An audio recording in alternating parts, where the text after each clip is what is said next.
In the farthest reaches of resource-rich north, the British Empire and the Imperial Exploration Company began the construction of massive heat-radiating generators. These grand engines would allow a chosen few to survive the frigid global winter, safe from the chaos of a crumbling civilization. An apocalyptic ice storm came from the south and devoured all in its path. People fled in a panic, some managed to cross the seas and reach the site of a generator, only to find it frozen solid. And thus begins the story of Frostpunk, in particular the city of New London. Welcome back to the Frostpunk universe, and today we'll be talking about the creation of steam cores. Between the year 1822 and 1886, Professor Hawking created the steam core. The steam core was a massive boom for the British Empire, and it was also used by other countries such as the United States. This particular technology allowed many advances to take place within the known world. However, all knowledge regarding the manufacturing of steam cores was lost during the Great Frost and the chaos that ensued due to the collapsing of civilization. The inventor, Professor Hawkins, was trying to escape the fall of London by crossing the Channel with his belongings, including the blueprints for the steam cores.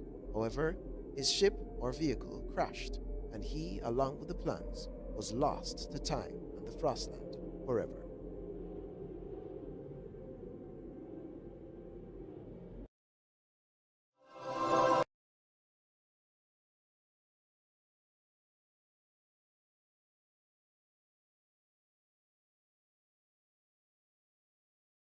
Assistant Engineer at Imperial Exploration Company. It's been 5 weeks since we have left the familiar walls of Birmingham behind. Weeks of uncertainty, of struggle, of hope. And finally, we have reached the shores. We had 3 deaths so far.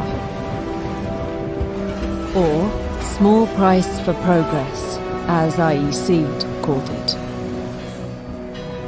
I can only hope I am going to avoid their fate.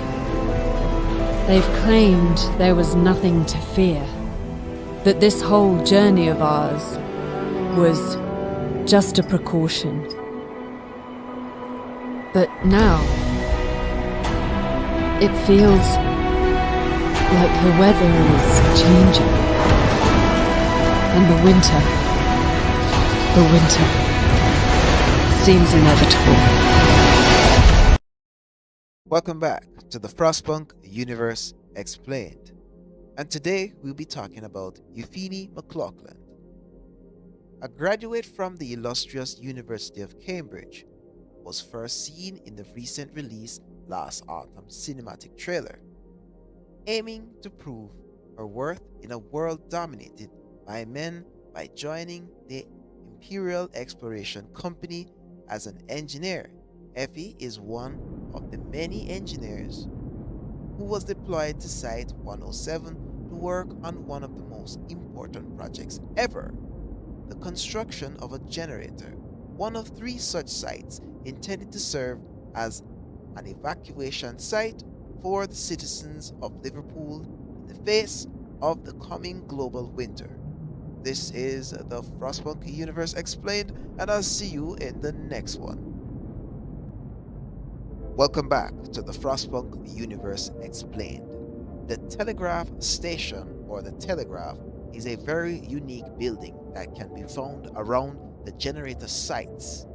This building combines both a beacon and a unique communication device that is capable of sending information over far distances from the generator site to the British Empire and the Imperial Exploration Company as well.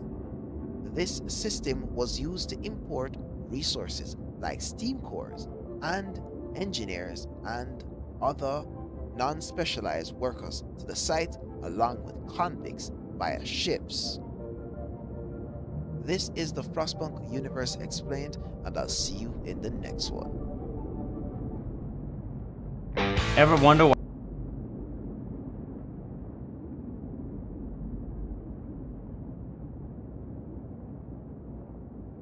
Universe Explained, and today we'll be talking about the convoy. Are these yours? The convoy, a group of individuals along with their machinery, are on their way to the city of Winterhome, and they carry valuable cargo that is essential to the functioning of the generator. In the last autumn, the player has the option of either providing these individuals with the crates that they've lost on the way or keeping them for themselves. It is unknown whether or not taking the crates or returning them to the individuals has an effect on the scenario to come. This is Frostpunk Explained, and I'll see you in the next one. What's up, guys? This is Jasain Lore, and today we'll be talking about the generator sites. The generator sites are areas that are rich in particular resources. These resources are usually coal, wood, and iron. The Imperial Exploration Company was responsible for the construction and management of all teams working around the generator sites. Before anything takes place in terms of the construction of the generator, a large hole is excavated to form the base and support systems of the generator. This is the Frostpunk Universe Explained, and I'll see you in the next one.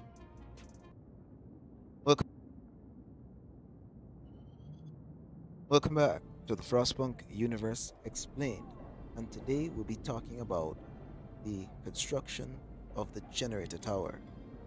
The first initial stage of construction starts with the creation of a large hole in the ground upon which the generator will eventually sit.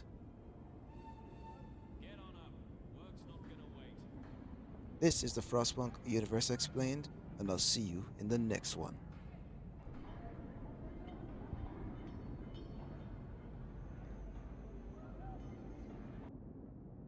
Welcome back to the Frostpunk Universe Explained. And today we'll be talking about the shaft structure. This structure will support the massive bulk of the generator and transfer the tremendous forces produced by its operation to the foundation. It also required 4 days and 7 hours to construct 50 workers and 8 profiles. I'll see you in the next one. Welcome back to the Frostpunk Universe, and today we'll be talking about the pressure valves and the tower pumps. Pressure valves are huge valves built of high quality steel, which will direct the flow of water and superheated steam to keep the pressure within design limits, protecting the generator against heat surges in the source. While the tower pumps are powerful pumps which force water into the bowels of the earth, which then turn into superheated steam. Valve hunt.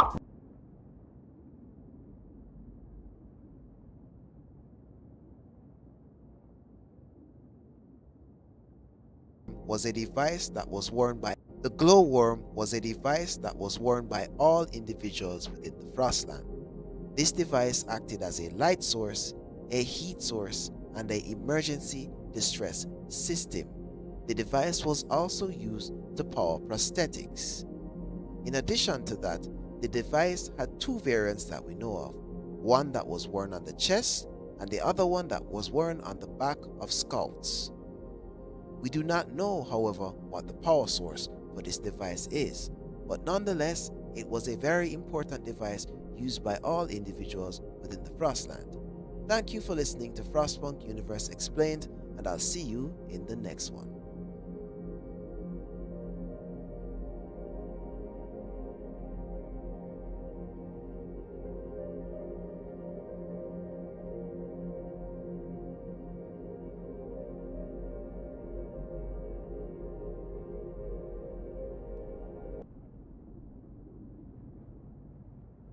Frostpunk Universe Explained, and today we'll be talking about scouts. Scouts, also known as forgers, are individuals who are capable of exploring the Frostland and gathering resources and people and carrying them back to the city. They also have a version of the glowworm on their back. This is the Frostpunk Universe Explained, and I'll see you in the next one.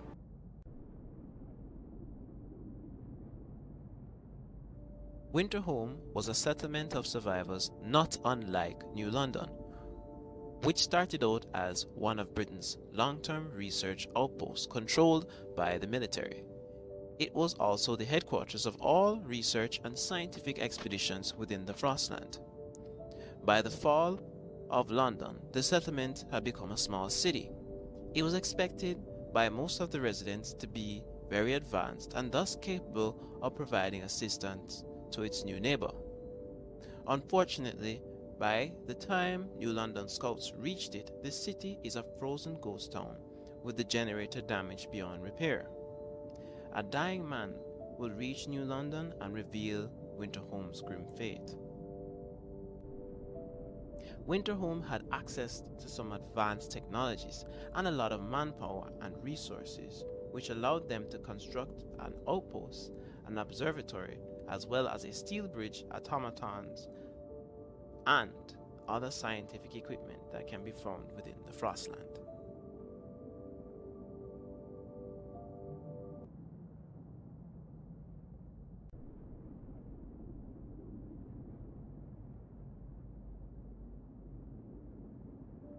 The fall of Winterhome was brought about due to the realization that London itself was no more. Upon this news reaching the city, a large flux of immigrants also entered in. These immigrants put a strain on the resources of the city, and so the captain of the city, a military leader, decided to use brutal tactics to control the population. Upon realizing this, the citizens within the city started to set up a plan in order to get rid of the captain and his soldiers. And as such, the rebellion took place. The captain himself and his soldiers were killed and buried as far away from the bodies of the citizens of the city as possible. During the infighting, the generator itself was damaged, and as such, a hasty repair was set in place to ensure that the city would be able to survive for a limited amount of time, as the citizens of Winterhome did not, although their city was advanced, have the resources and technology to repair a generator.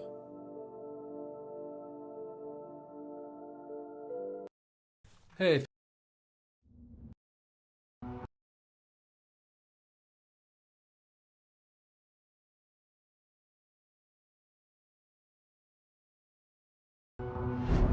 We roam the still, cold world, no horizon in sight.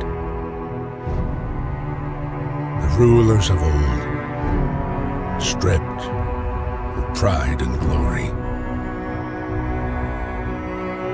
It feels as yesterday we were turning the wheels of progress, until the frost stopped it all, suddenly, without a warning. When tides had changed, they changed for all of us, no matter wealth or class. We lost our world to snow, and with it, our last traces of humanity.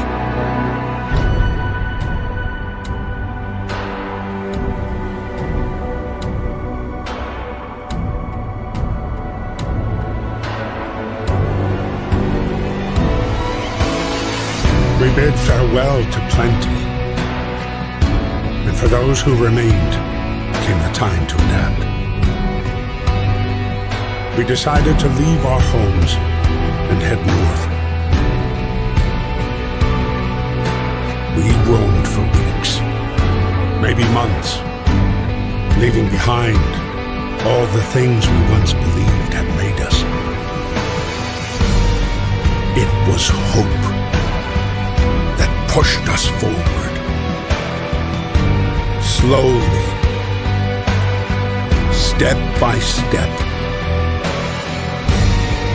We knew the cost of our journey, and we paid the price 100 times.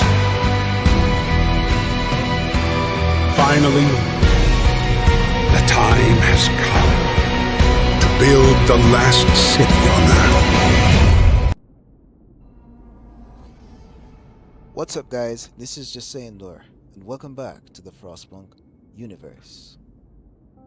What we're looking at here right now is a land dreadnought, and this particular land dreadnought played a very vital role in the eventual creation of the city of New London. New London is the first part of the Frostpunk universe that we were introduced to in the year 2018 when the game was launched, and it gives a great insight into how the civilizations of the time evacuated their citizens and sent them to the generator sites.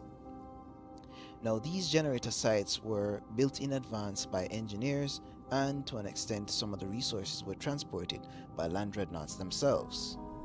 New London started in a brutal way, wherein a lot of the inhabitants of the area fell to the cold as they were struggling to reach the site, and only a few actually managed to make it there to eventually restart the generator and get things going again. But this was not an isolated incident. This was how most of the sites were discovered by people during the end times of civilization because of the Great Freeze or the Great Frost. And what really is being displayed here is a scenario that took place multiple times in different areas where people were forced onto a land train, which is a land dreadnought, and transported out to a site which they thought was prepared for by them, but well, anything can go wrong within the Frostland, and it did. And when they got to the site, it was abandoned, and as you can see, there was no welcoming party, and the dreadnought wasn't on the path it was supposed to be on. What this really tells you is that something happened to a particular civilization that played a vital role in the creation of New London.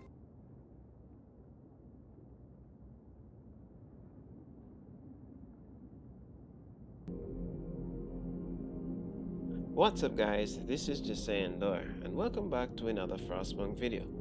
Today we'll be explaining the most sought after question within the Frostpunk universe. What caused the deep freeze? The deep freeze, the thing that is responsible for creating the Frostland itself and all the elements that led up to the end of civilization. The deep freeze itself was caused by volcanic activity. A sequence of 4 eruptions took place between the year, or as I might say, 4 to 6 eruptions took place between the year 1250 to 1870. These eruptions released large amounts of tiny sulfate particles into the atmosphere. These particles were capable of reflecting just enough sunlight to allow the globe to cool between 1 to 4 degrees Celsius. During that time as well, we had a situation taking place called the Little Ice Age, which started roughly in the year 1300, way into the late 1400s, and to an extent continued on into the year 1870. All of these elements combined together eventually led to the creation of the snowstorm in the year 1804. In the year 1804, Europe and Northern America experienced the first snow hurricane itself, which was a sign of things to come. So, the elements that kind of hinted at what was to come for the future, excluding from our timeline, was the Little Ice Age, the sequence of volcanic eruptions, and to an extent, the snow hurricane that was documented in the year 1804. Once information was reached by the various civilizations that the Frostland would eventually be taking over, Arctic expeditions were set up and individuals headed north to try and figure out what was the root cause of the deep freeze. Other things to mention about the deep freeze. Due to volcanic activity and the release of small sulfate particles into the atmosphere, glaciers were able to form more in the summer, and these glaciers also allowed the release of large amounts of ice into the oceans. These increases of ice into the oceans also cooled the ocean itself, and so the effect of global cooling was sustained long enough for the ice sheets to continuously expand. Sea ice is also capable of reflecting sunlight. So in addition to the volcanic activity reflecting solar radiation, we also had the sea ice causing the reflection of solar radiation, which also enhanced and allowed the deep freeze or the cooling effect that would eventually lead to a runaway global effect to continue. Small changes in the global temperature can have drastic effects that will last for centuries, and so this is an example of how the deep freeze took over the entire globe and led to the creation of the Frostland that we know. Based on the last autumn, it is understood that the Frostland was created rapidly over a sequential period of time, and it was also instigated by the creation of snowstorms or snow hurricanes, which would deposit large amounts of snow onto varied regions, covering them fully with ice and wiping out any form of life that existed. However, Arctic animals are still capable of surviving in these horrific conditions. And this is what we know. I'll see you in the next one.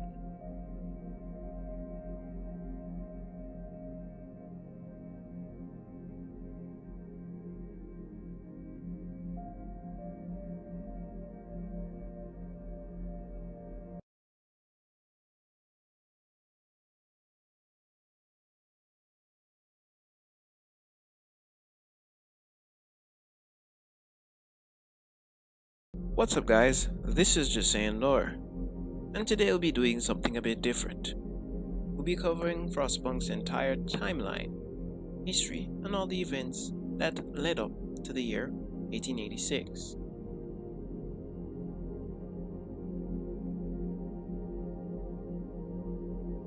The Frostland is a very unique, amazing, and interesting place. It's where most of the game's lore and facts about the past can be found, and it's also the area in which scouts go out into to scavenge for resources and hunters, hunt wildlife, and carry it back to the city. But this wasn't always the case. Let's go back to the year 1300, where the Americas and Europe experienced severe winters. However, this event never really brought humanity's attention to the fact that things and times were changing, and a potential new ice age could start. However, humanity continued on living, gathering, developing, communicating, and exploring. By the year 1698, the steam engine was invented, allowing further industrialization to take place. A few years later, or even more, might say, in the year 1804, the first snow hurricane was recorded, and following that, 1840, 10 years later, the locomotive was created. This single invention would then lead to the creation of the land dreadnought, massive machines that were used to carry vast amounts of resources across huge distances, along with ships, creating a logistical chain and a supply and development system. After that, in the year 1820, the difference engine was invented. This alone further added to the industrialization of humankind. After that, the telegraph was then developed and used.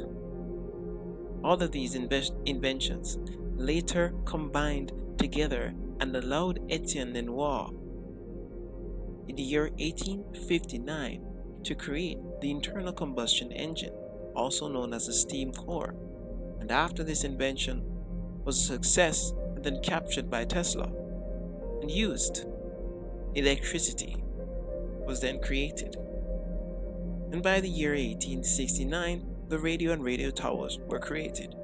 All of these elements now allowed humanity to advance further than it had previously in our time, and as such, humanity had automatons, steam-powered vehicles with steam cores to enhance efficiency, along with other machinery and technology that are yet to be discovered within the Frostland, including a mysterious chemical that was used to power Victorian land dreadnoughts. However, things started to change for the worse, and the British Empire had to exhaust all of its resources to save humanity. This D-Day, or this Doomsday, occurred in the year 1886, when nature and the environment was unable to recover from declining weather conditions and declining temperatures. As such, snow hurricanes, volcanic eruptions, human activity, and nature unable to recover from the pressure caused a deep freeze to take place, and within that summer, or within that time, the following year after, winter did not end.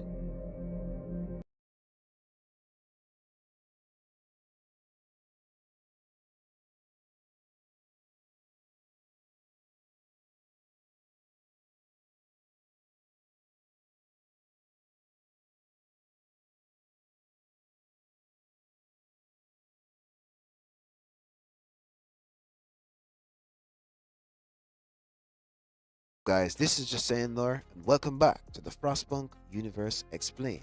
Today we'll be talking about Site 120. Yes, Site 120 was destroyed due to a rebellion between the engineers and the unskilled labor force within the city. As a result, due to the fighting within the city and fire, the site was destroyed and thus ended Site 120. This is the Frostpunk Universe Explained, and I'll see you in the next one.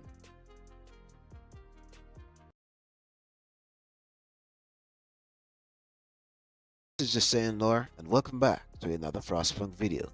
Today I'll be talking about land dreadnoughts. Land dreadnoughts are massive machines that are used to carry both cargo and individuals across the Frostland. They were used in the evacuation process of individuals from New London and played another vital role in carrying people to the generator sites. This is Frostpunk Explained, and I'll see you in the next one. The City of Legacy. This is just saying Lore, and welcome back to the Frostpunk Universe. Today we'll be talking about the triumph of Charles Babbage. In the year 1882, the British mathematician Charles Babbage conceives of a steam-driven calculating machine that would be able to compute tables of numbers. In our timeline, the British government-funded project failed. However, within the Frostpunk universe, Babbage's invention succeeded. It was later improved on by other scientists and engineers and was able to follow mathematical instructions and given purpose.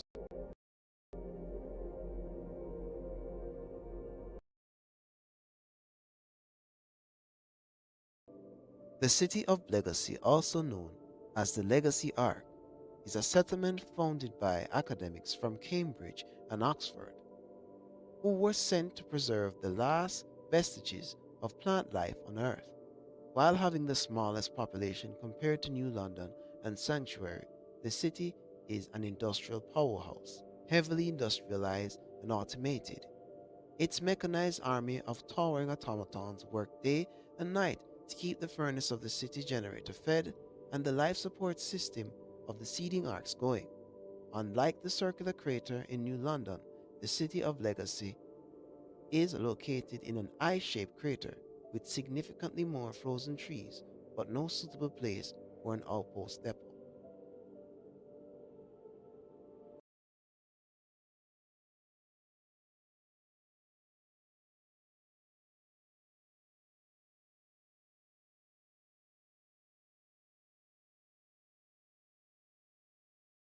Manchester.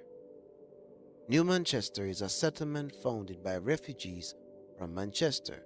Due to bad fortune, their land dreadnought ended being trapped by collapsed ice sheets.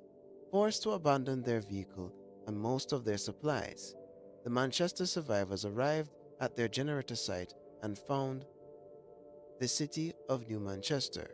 However, due to poor leadership and the lack of skilled labor, they could not develop their city any further, since most of them were all working class.